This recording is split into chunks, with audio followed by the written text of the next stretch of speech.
All right, well, good morning. Sorry to get my props in place. Sorry. Good to be with you guys this morning.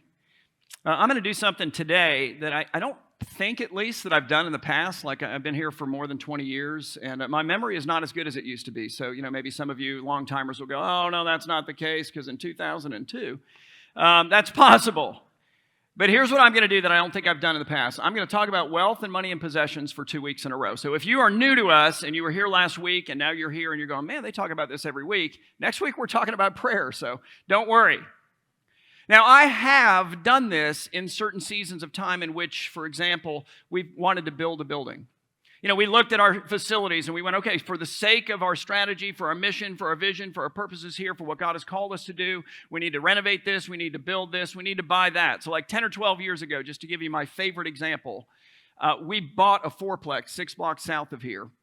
And then we renovated the fourplex, and then together with another ministry here in town that we partnered with to provide housing to homeless single moms, we put it to use, and we call it the Rio House. And the reason that it was my favorite example is because it was a season of time in which, as a church here, we actually had needs, and they were super obvious. So, for example, our carpet was terrible. I mean, it was horrific. It was embarrassing. I would come in here on Saturday mornings, because I work on Saturdays in part to get ready for today, and with a scissors, and I would walk around and clip all the little things. And the reason I did that is I have this vivid memory of this little boy, and he grabbed one of the strings and then he just ran, and it's going, and I'm seeing, like, it felt like there was smoke coming out of the carpet. It was awful. The chairs were done. Like, the little plastic things on the legs some of them were missing. So, you'd sit there and you'd do like this, like every time you moved. But as a community, we said, well, man, listen, at that point in our history, it would have been painful for us to draw out of our reserves to pay for new carpet and new chairs. And we said, we're still not going to do it. This is a minor irritation. This is nothing compared to the fact that we've got people in our community sleeping in their cars. We can deal with crummy carpets and do a little like this. I mean, if you get here early, which, almost none of you do. But anyway, just keeping it real, man. If you get here early, you can test out the chairs, and get the one you want, and that is your own reward. But what was awesome in that season is we had 2 families. One came forward and said, listen, we love what we're doing with the Rio House, and we've given money to that. How much is the carpet? And they bought us all new carpet. And then we had another family saying the same thing. How much are the chairs? And they bought us all new chairs. So whoever you are, thank you for that. That was amazing, and we appreciate it, and we don't have to do this or get our heels snagged in the seams. It was actually becoming an issue. So I don't typically talk about this 2 weeks in a row, and I think part of the reason for that, and again, if you're new, this might be helpful to you as well, is because of the way that we tend to study through the Bible. Not all the time, but usually we study through books of the Bible. We start at the beginning, we end at the end, and in between, we just pick up wherever we left off the previous week, which is a wonderful way to study the Scriptures. It's not the only way, but it's a really great way. I mean, one of the advantages is it fully forms your people. It leaves you with nowhere to run with regard to any particular topic if you think about it, because there are topics that are less fun to talk about. And you can't skip it without being noticed when you're just preaching through a book. It's pretty profound. And usually, when you're preaching through a book of the Bible, whatever it happens to be, it doesn't deal with the topic of money more than once, and certainly not twice in a week. Or if it looks like it's a lot, you put it all together and you go, here's what these 2 chapters are saying, and that's the way that it works.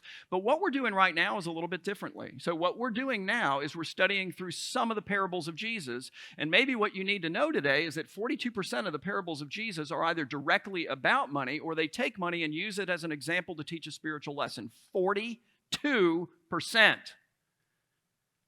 Sit in that for a second. And that's kind of indicative of the teachings of Jesus overall. He talks more about money than he does heaven. He talks more about it than he does hell. He talks more about it than he does faith and prayer combined. Why? Because he knows that every human being has a heart. In every heart there is a throne. And on every throne at all times there's something or someone. And the number one rival to him, and this is what he wants, is the throne of your heart, are our possessions.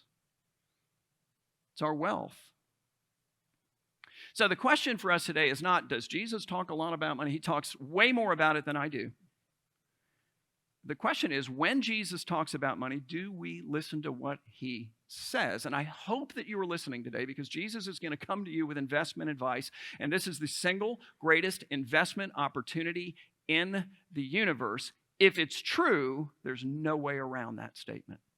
It has to be. It's remarkable.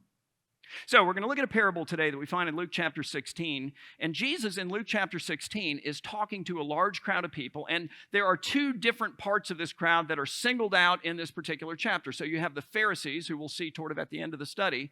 The Pharisees, who are specifically noted to be lovers of money. And then you have the disciples of Jesus. It's who he's talking about, even though everybody else here in the crowd is listening. He's speaking to the disciples, as we'll see. And by definition, what is a disciple of Jesus? It's a lover of Jesus. So you have lovers of money, you have lovers of Jesus. And part of what the parable teaches is that you can't be both. At least not at the same time. Now, here's what you can be. You can be somebody who's learning to love Jesus more than money. But your heart is a throne, and the throne is occupied. There is no one higher, no one greater, no one like our God. That's Christ, and what he wants is for you to worship him. So we pick up our study today in Luke 16, beginning in verse 1, where Luke says this. He says that Jesus also said to his disciples, who again are part of the crowd, but they're just a part of the crowd. He tells a story. He says there was a rich man who had a manager into whose hands this rich man placed all of his great wealth. And I added that part to the story because that's what's happening here. So you have a rich man, he is very wealthy. You have a manager, he has no wealth at all, but he has the ability to manage the manager's or the rich man's wealth. And so what is he supposed to do? Well, if you're the rich man, he's supposed to manage my wealth in accordance with my purposes, my causes, my mission, my kingdom. You get the idea? And that is exactly what this guy has apparently failed to do, because you continue, and it says, and charges were brought to the rich man that his manager was wasting his possessions. What I love about that statement is it doesn't tell us how. It's like Jesus says, listen, there's a million ways that you can waste the possessions of the rich man in your life, who is God. So I'm not going to single in on one of them, because then you'll think, well, that's not the way I'm doing it, so the story doesn't apply to me. He's like, no. I'm just going to gather them all up and say, listen, let's talk. He applies the story to everyone. He's ambiguous on the how, but he's not ambiguous about the fact that the rich man owns it all, that the manager owns nothing, but that the manager has a fiduciary duty, a sacred responsibility to manage the rich man's assets in a way that promotes the rich man's purposes, and he's certainly not ambiguous about the fact that this guy has failed to do so. And so then the manager, or the rich man rather, calls the manager, this is verse 2, into his office, and he says to him, what is this that I hear about you? Turn in the account of your management, for you can no longer be my manager. Translation, you are fired, but I don't know where all my money is. I don't even know what I own at this point. Like, who owes me what? What have you done with it all? I need a final accounting. And the key to understanding the story is this. It is that it is understood within the context of this story that it's going to take some time for the manager to put the accounting together. This man's assets are vast. And that during that window of opportunity, that period of time that he's putting the accounting together, at the end of which is the end of his job, he still has the ability to use the rich man's assets. He speaks with authority in regard to their disposition. And so what does this guy do? This manager, verse 3, starts thinking only about himself. He's very selfishly interested, but what's interesting is that Jesus is appealing in this story to our self-interest. Like he's going somewhere with this, and he's going to go, it's in your best interest. Anyway, this guy thinks only to himself. He said to himself, what shall I do since A, my master is taking my management away from me? B, I own absolutely nothing. C, I can't go out and get another job as a manager because they're going to call this guy and he's going to go, no, run from this guy. D, he takes a look at himself. He says, I'm not strong enough to dig, so manual labor is out of the question for him. And E, I am too ashamed, or really I am too proud to beg. So he analyzes his situation and realizes, okay, I have one option. He says, I have decided what I am going to do so that when I am removed from management, that is to say, when this little window of opportunity during which I still have the authority to manage the rich man's assets, and in this case, to manage them in a way that benefits me, is over, what will happen? People will take care of me. They'll receive me into their houses and they'll take care of me because they're so grateful for what I have done for them at my master's expense. And here's his plan. He says, so summoning his master's debtors one by one, he said to the first, how much do you owe my master? The debtor said 100 measures of oil, which is the annual yield of about 150 olive trees or 3 years' worth of wages. Notice what he does. The manager said to him, take your bill and sit down quickly and write 50. He cuts 2/3 off. And he said to another debtor, how much do you owe? And the man said 100 measures of wheat, which is enough to feed 150 people for a year. 7.5 years worth of wages. He says, okay, fine. Take your bill and write 80. And on he went. Debtor by debtor, person by person, all of them getting super excited because they're seeing what's happening here to all the people who are stepping up in line before them. It's like, forgiven this much, forgiven this much, forgiven this much, forgiven this much. And at his master's expense, he indebts all of the debtors of his master to himself. So that when he's out of a job, and he can't get a good recommendation, and he's not going to work, and he's not going to beg, he's got nothing, he's done, he's retired. But he has to survive somehow. All of these people will take care of him. Why? Because it's understood in this culture that if somebody is generous or benevolent toward you, that you are then obligated to be generous and benevolent toward them. So he's like, hey man, I just cut your bill by 2/3. I'm spending the first 3 years with you. And then I'm going to you for 5 and you for 2. I'm really looking forward to this. 10 for you in the back. And if I'm still alive after that, I'm just going to start showing up at the rest of your homes. Understand that. What a retirement program this guy has. He's set. It's amazing. It's something. It's a wicked plan. But it is a brilliantly wicked plan. And yet Jesus agrees that it is a brilliantly wicked plan. Listen to what he does. Jesus has the master. When the master discovers what the manager is, what does the master do? The master commended the dishonest manager for what? His dishonesty? No. For his shrewdness. It's a word that means wisdom or sensibility or prudence. In other words, he's commending this guy for seeing and seizing the opportunity that he had, that little short window of time during which he had the ability to use the master's wealth to advantage himself and set himself up for the future. And then Jesus looks at his disciples, but in the presence of everybody else who happens to be there, including the Pharisees who are specifically noted later in this to be lovers of money, he speaks to us. And he says, for the sons of this world, meaning people like this dishonest manager, are more shrewd in dealing with their own generation. That is to say, they're better at seeing and seizing opportunities to set themselves up for the future than are the sons of light, than are you guys, than are my own disciples, he says. And then he gives us his financial advice. Does Jesus talk about money all the time? It's not the question. It's when he speaks, do we listen? So hear what he says. He says, and I tell you, my disciples, make friends for yourselves by means of unrighteous or worldly wealth. That is to say, by means of the riches of this world that God has entrusted to you in this little window of opportunity called your life. Do this in such a way as to set yourself up for the future. He says, so that when it fails, meaning when your life is over and the window is closed and you can't manage God's wealth anymore in this life in this way, these people who came to faith in Jesus because you clothed them or you fed them or you put them up in the Rio house or you funded ministries in Ukraine or wherever, you used it in such a way as to advance the kingdom of God and to bring them the gospel. Okay, that those people might receive you into the eternal dwelling that there will be theirs and that will be yours in the eternity that comes on the backside of the end of that window of opportunity where there is an accounting. How did you use it? So what is Jesus saying? He's saying that God owns everything, that we own nothing. We're managers. And then as managers, we have a fiduciary duty, a sacred responsibility to use what he has given to us, see last week, to advance his purposes, his mission, his kingdom.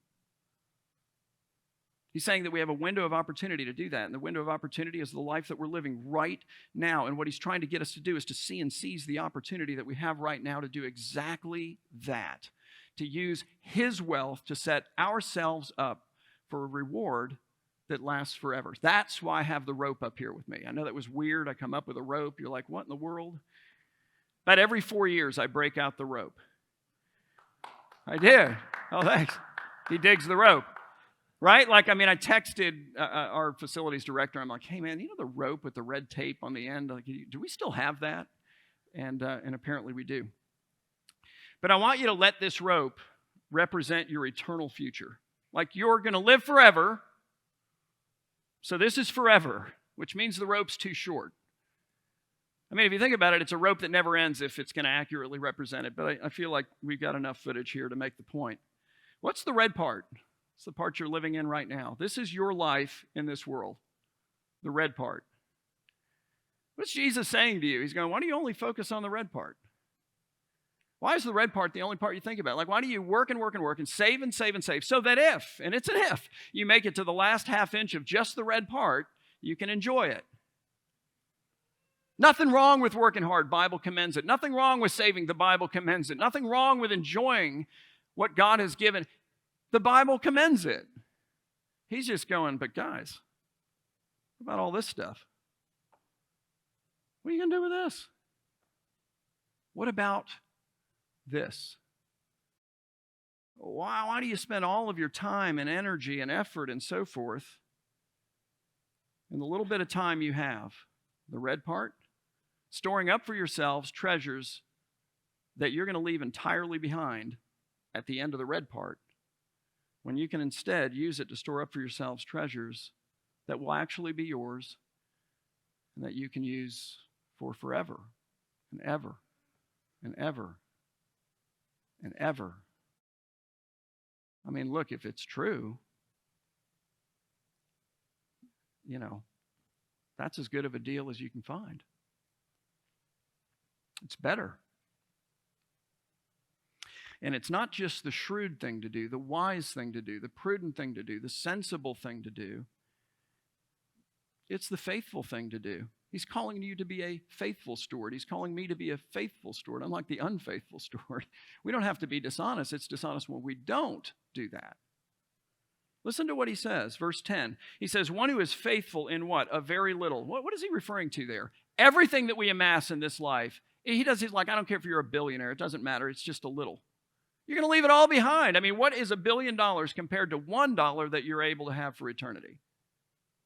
He says, one who is faithful in a very little is also faithful in much. And one who is dishonest in a very little is also dishonest in much. If then you have not been faithful in the unrighteous wealth of this world that God has entrusted you to manage in this life for his benefit, well then, who will entrust to you what? The true riches of heaven. And if you have not been faithful in that which is another's, what we have here is his. Okay. Well, then who will give you that which is actually your own? And then Jesus closes with this. He says, no servant can serve two masters, for either he will hate the one and love the other, or he will be devoted to the one and despise the other. Now, he can be on a journey of learning to love one more than the other. But you cannot serve both God and money. And then Luke says that the Pharisees, who were what? They were lovers of money, so there they are, heard all of these things, and instead of listening to Jesus and seeing and seizing the opportunity that he has given to all of us, including to them, they were there, they heard it, they ridiculed Jesus, which brings us back to our question, which is not, does Jesus talk about this topic a lot? He does. It's when he talks about it, do we listen? And what's kind of cool from my perspective today is I'm not coming to you from a position of need. And I'm not saying that we're a ministry that we don't have needs. And we have needs, but there's no crisis. There's nothing we're trying to buy. We're not trying to build anything. I'm sure that day will change and that day will come. And in that day, I'll let you know, and we'll talk about it.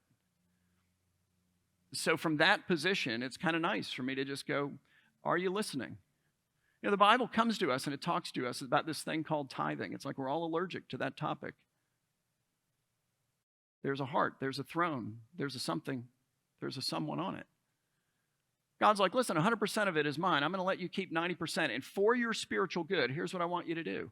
Take 10% of it regularly and offer it as a sacrifice of worship. It's why we do that in worship, as a part of the worship service.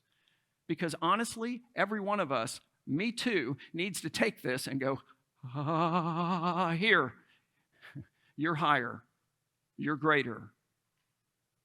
There's no one and nothing like you. And then beyond that, the Bible comes and says, listen, I want you to hold everything with an open hand because you have me. I am your safety. I am your security. I am one you find your identity in. You're significant because you're a son or daughter of mine, not because of what you have or what you're able to accumulate or amass or impress anybody with. It is not the applause of men that make you valuable. It is the fact that I gave the life of my son for you that demonstrates your great value.